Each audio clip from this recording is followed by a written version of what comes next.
Alright, Shalom.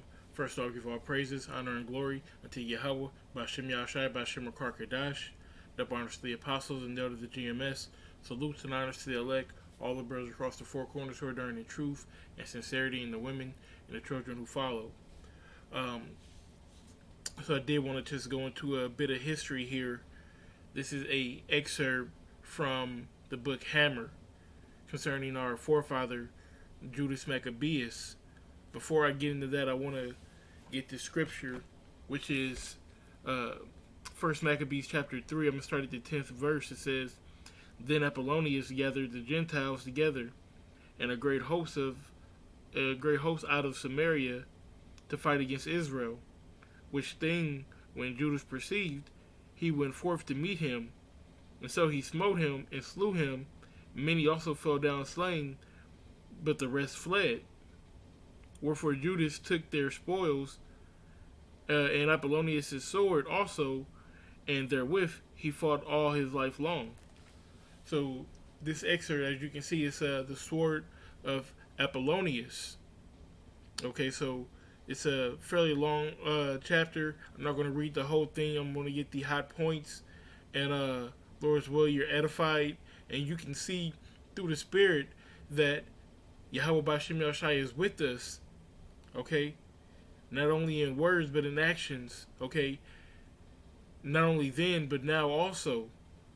Not only throughout your day but in war, as the psalm says. You know, he I don't want to butcher it. Let me grab it real quick.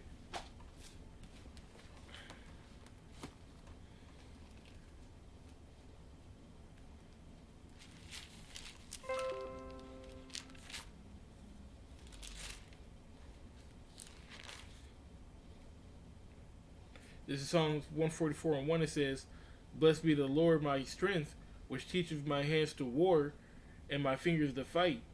My goodness and my fortress, my high tower, and my deliverer, my shield, and he in whom I trust, who subdueth my people under me. So, this is, like I said, the Most High. He's with us, you know, and he's going to be with us in these times as well. But this is just a beautiful excerpt of these three scriptures that were put in the book, you know, of our forefather. So with that being said, you know, we're gonna get into it. Okay, so we're gonna skip down. Let me see.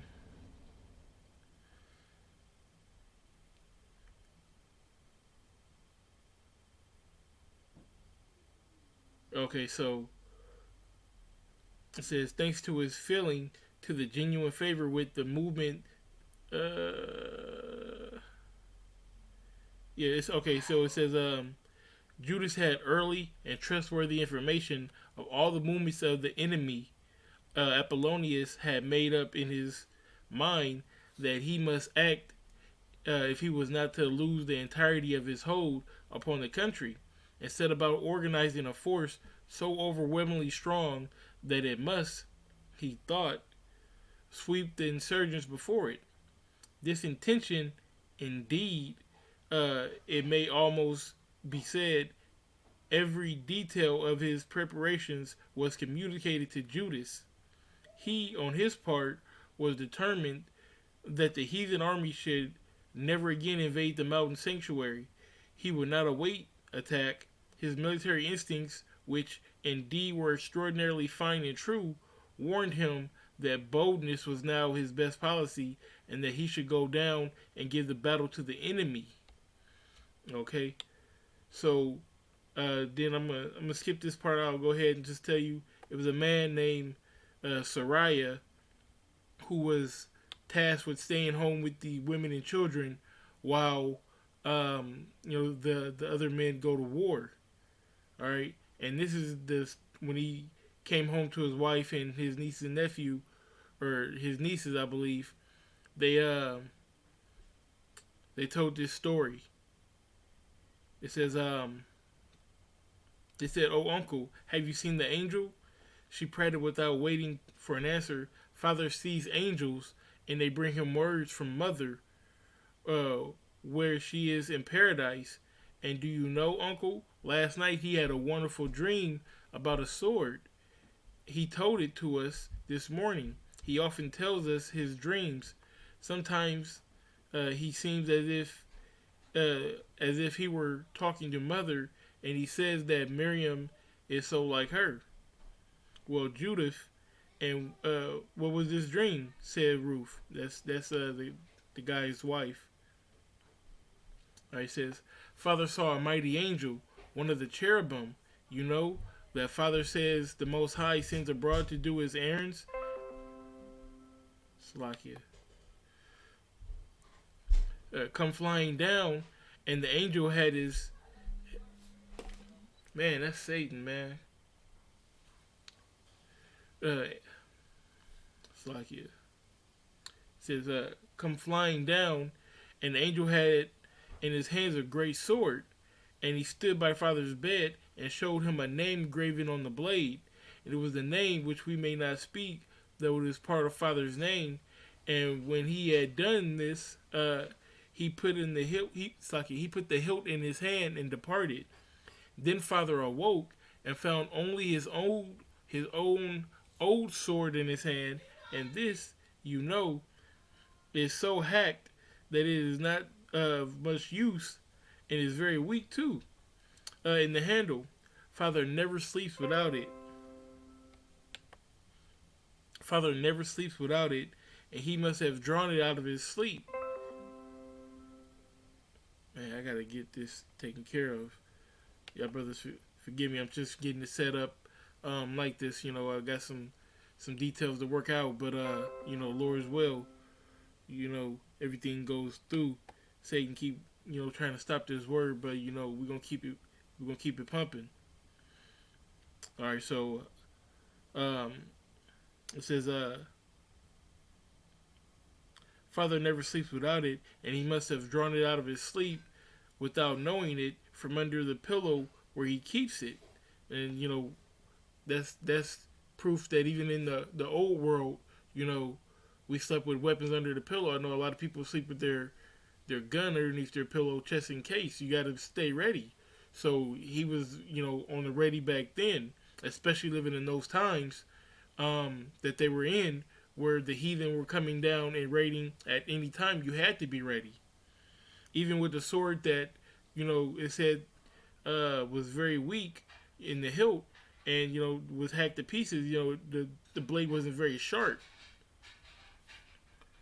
Okay, so it says, but he says the dream will certainly come true. And now Miriam went on to, all right, so basically that was the dream. He dreamt that the angel came down and gave him a new blade, a better blade with a name on it. Okay, so let's jump down. And remember I said Sariah had to stay back with the women and the children. So we're going to jump down. Okay, it says, meanwhile, the excitement in the camp had risen to a fever heat. Scouts had come racing in a headlong speed with tidings that the enemy's army had started from Jerusalem and that it numbered not less than 12,000 regular troops, well equipped and furnished with formidable supplies of engines of war.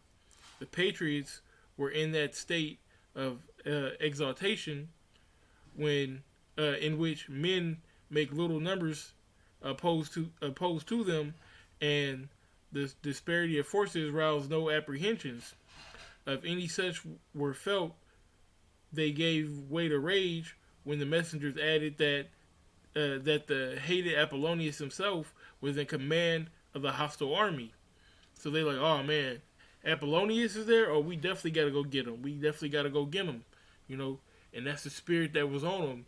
It said that Judas was a mighty man of war, and they read the stories. They read about how when we battled to take the land of Israel back in Joshua, back in Judges, how the Lord fought for us. The Lord was on our side.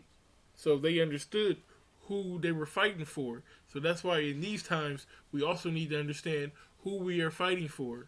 We need to read these stories, understand these stories, and understand that they're not just stories or tales, that these are actual factual events that happen in our history and that will happen again, and that the Most High will be with us and on our side when we go to war. Okay, so getting to it, it says, Azariah and Micah were among the small company of chiefs who were standing outside of the tent of Judas and were discussing their prospects of war. It says, the curse of the Most High light upon him, cried Azariah. Surely he will order it that I may smite him down on the field of battle and avenge the innocent blood. Surely the blood of my wife and my child cries against him from the earth. Now remember, I told you that Sariah had to stay back with the women and children, but why? So let's get the scripture. This is First Maccabees, chapter 2. I'm going to start at. I'll start at verse 29. It says, then many that sought after justice and judgment went down into the wilderness to dwell there, both they, their children, and their wives and their cattle, because afflictions increased sore upon them. Now when it is told the king's servants and the host that was at Jerusalem in the city of David, that certain men who had broken the king's commandments were gone into the secret places in the wilderness, they pursued after them a great number. Having overtaken them, they camped against them and made war against them on the Sabbath day. And they said unto them, let that which ye have done hitherto suffice. Come forth and do according to the commandment of the king, and ye shall live. But they said, we will not come forth, neither will we do the king's commandment to profane the Sabbath day. So then they gave them the battle with all speed. Howbeit they answered them not, neither cast they a stone at them, nor stopped the places where they laid hid, but said, let us die in all of our innocency. Heaven and earth shall testify for us that ye put us to death wrongly. So you had people who were killed. You had people who had, wives, children, relatives that were killed on the Sabbath day. And then after that, they made a decree like, hey, we need to fight on the Sabbath day. If we don't, they're just going to kill us. So this is the spirit that they're in. Okay, so it says, going back to where we just were, Azariah is saying that, he wants to revenge the wife, or the blood of his wife and his child. Okay. It says, nay, brother, broke in Micah, the task of the avenger of blood lies upon me, for I am next of kin to Hannah. Surely, replied Azariah with some heat, there is no kinship so close as the ties which binds husband to wife. 'Tis I that should be Hannah's avenger of blood. My brothers broke in. So Azariah's like, that might have been your sister, but that was my wife. I'm gonna avenge her. So Judah broke in with the voice of Judas, who appeared in the door of his tent. You think too much of your private wrongs. Great they are, I know, none greater. But is there one soldier in this army that has not lost wife or child or father or brother in the hands of this evil man? We will go one and all as avengers of blood, and the Lord will deliver him into the hands of him whom he shall choose. So it's just it speaks of Judas as just a military man. But he was a very smart individual, and he was a natural born leader. And he let them know, hey, look, all that personal beef, we all got beef with this dude.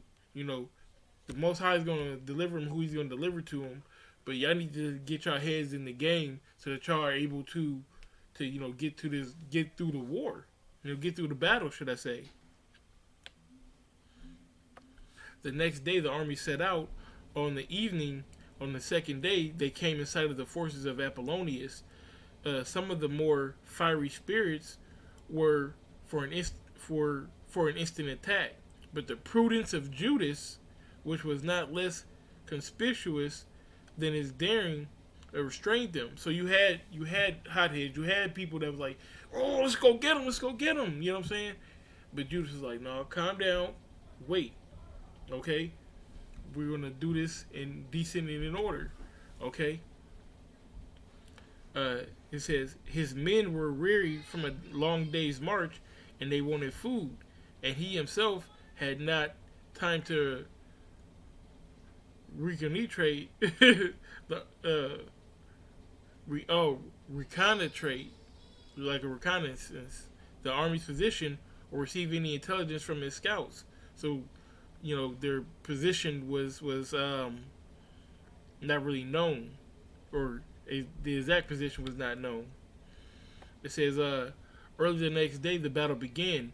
In one sense, Judas was greatly overmatched. The enemy were superior in numbers, almost in proportion 4-1, and in equipment. But on the other hand, the Hebrew leader could rely implicitly on his soldiers.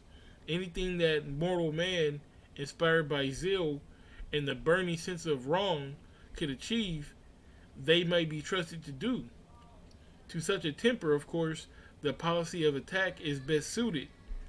Alright, so you say, they may have had the numbers, but the Most High never dealt with numbers. You can go back to when the Most High wanted us to take the land, and he said, he wanted to break down the numbers, and he said, anyone who drinks from the river, without his hand, not lapping in his hand, but just, went straight to the water, take them. The Most High uses a small number to show his powers. Okay, so it said, once you taste 1,000, and 10,000. That's how it's going to be in these times. So you don't have to worry about, people who aren't paying attention to coming to this thing, because, there's only going to be a small number. Okay, that 144,000, that's the elect men. Okay, is only a very small portion of the 1/3 elect, which is a very small portion counter to the 2/3 that's going to be killed. And we know that Israel is of the sands of the sea, so you have billions of Israelites, all right, and only a portion of those are going to be saved. Only a portion of those are going to be the 144,000. Only a portion of those are going to be the ones who are actually getting down, getting busy. Okay, spiritual power wise, but we say that for another lesson. But let's see where we at. All right, it says Judas massed his best troops on the right wing, which happened to be opposed to what the eagle eye discerned to be the weakest part of the enemy's line.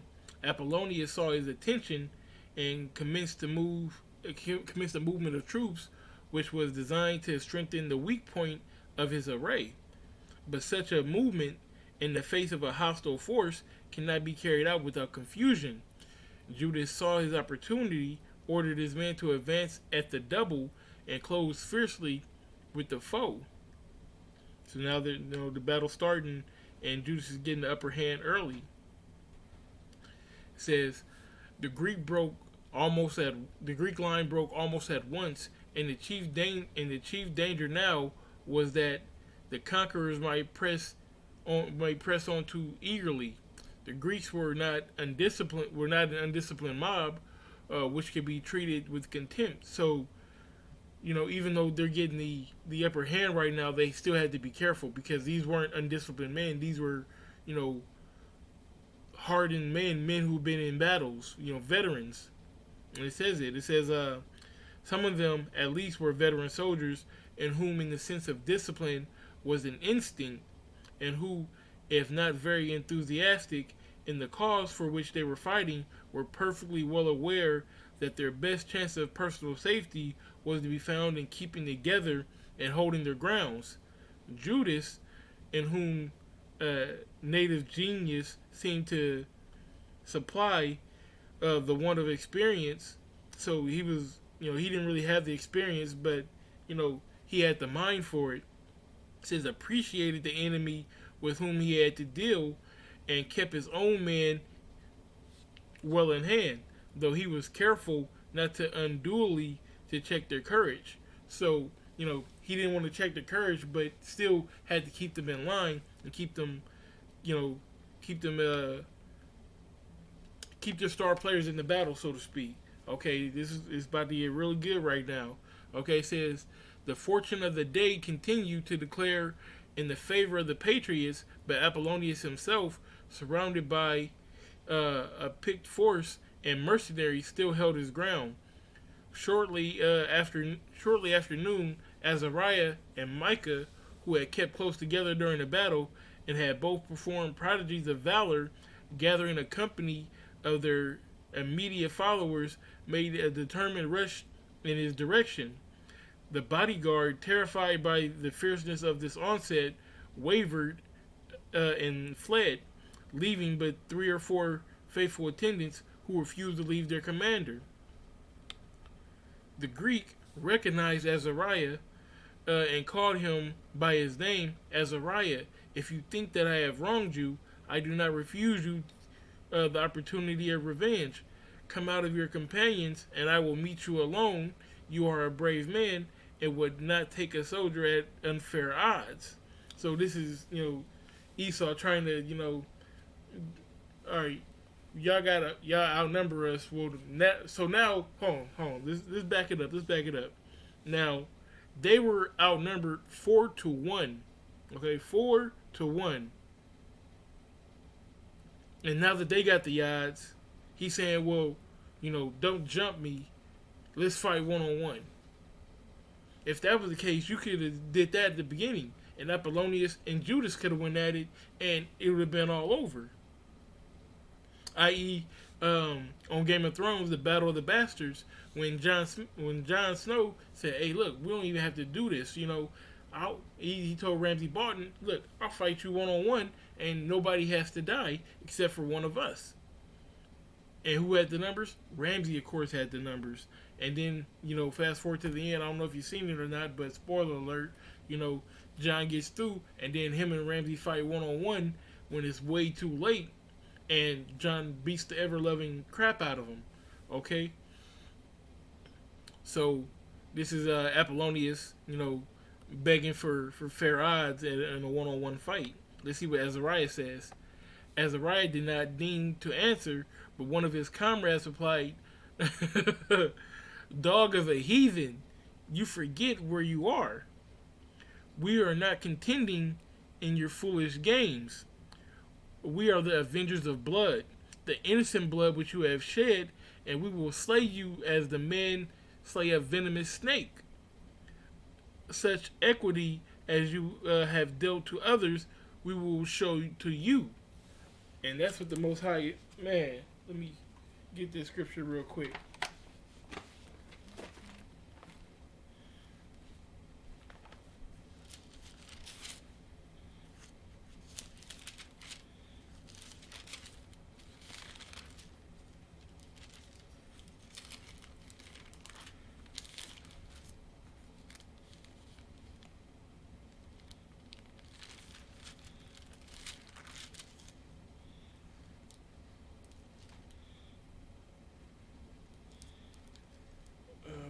Bear with me.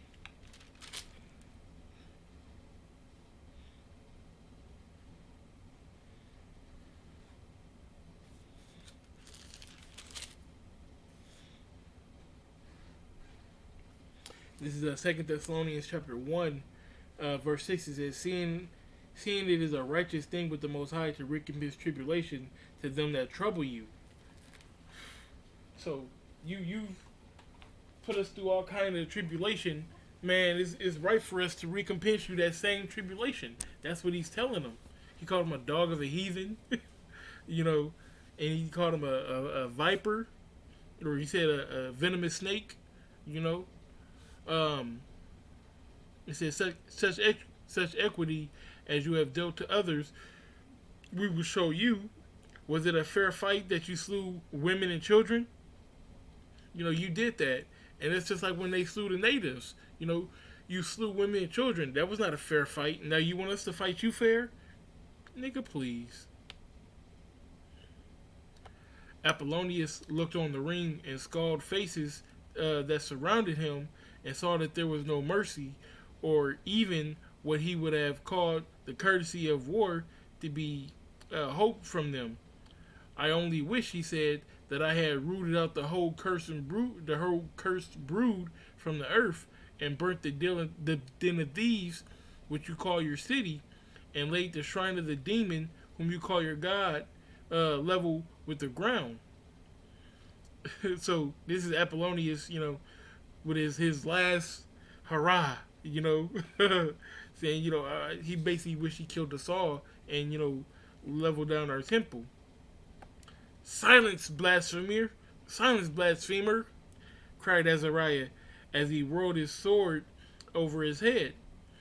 It was not the most worthless. It was not the It was not the almost worthless weapon. It with its dented edge and with the broken hilt that he had carried into the battle. Early in the day, he had cut down a Greek officer. Now, this is going back to the story I told you. Or he had cut down a Greek officer and taken the sword of the dead man in exchange for his own. As he spoke, he beckoned with his countrymen that they stood back. Even Micah, recognizing the right of the husband to strike the first blow at the murderer's wife, at the murderer of his wife. Apollonius raised his sword to parry the stroke, which he expected to be aimed at his head. With a rapid change of movement, his adversary changed the blow into a thrust and drove the point of his weapon through the Greek's heart. So he came with it, and Apollonius went to parry, and he kind of switched it up on him, and he got him, quick and easy, and that's through the spirit of Yahweh Shem Yahushai. Like I said, his hands are our hands. All right, he this is so beautiful. He fashioned our hands to war. He fights for us. He puts his spirit within us to get the job done.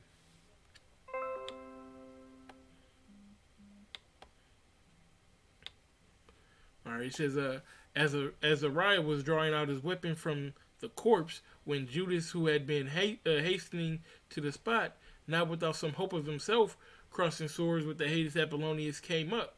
So Judas, he wanted a piece of him too. Everybody did.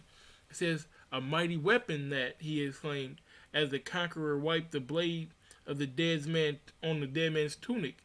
Let me take it in my hands. So he looked at it. Okay.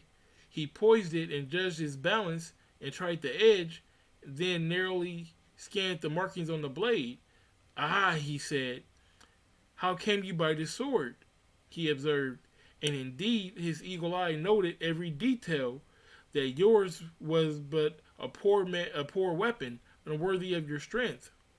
And I wished to find something better for you. Azariah told him how he had taken it from a Greek on the field of battle.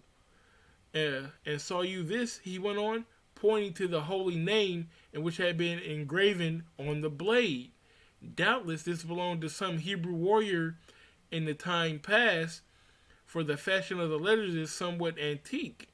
The heathen whom you slew had taken it, and now the Lord had given it back into the hands of the faithful. His dream had came true. The Most High showed him a vision of him with the blade, and he got the blade on the battlefield. This is such a beautiful story, and Tawada Yahweh Shem Yahushai for allowing me to come through this and to bring it to you, because it's a faith builder, man. This really builds up my faith personally, and Lord's will, it'll build up yours as well. It's just a little bit more to the story, and I'll go ahead and close it out. And this is a artist rendition of that account. It says, Azariah then related his dream. The angel whom you saw, said Judas, was doubtless the angel of battle, and the Lord had been faithful as ever to his promise. He gave back the consecrated sword to Azariah and took the weapon which was still gasped in the right hand of the dead Apollonius. With this, he said, "I will fight as long as I live," and he broke out into a triumphal chant of the psalmist. It's kind of blocking it right there. Y'all bear with me to see if I can. It says, "The ungodly have drawn out the sword and have bent the bow to cast down the poor and the needy. The sword shall go through their own heart, and their bow shall be broken." Okay, so, man, like I said, that was a beautiful story. And, I hope that you were, edified on the battle and like I said, invigorated by the story and assured that, the Most High takes care of his people, man. All right?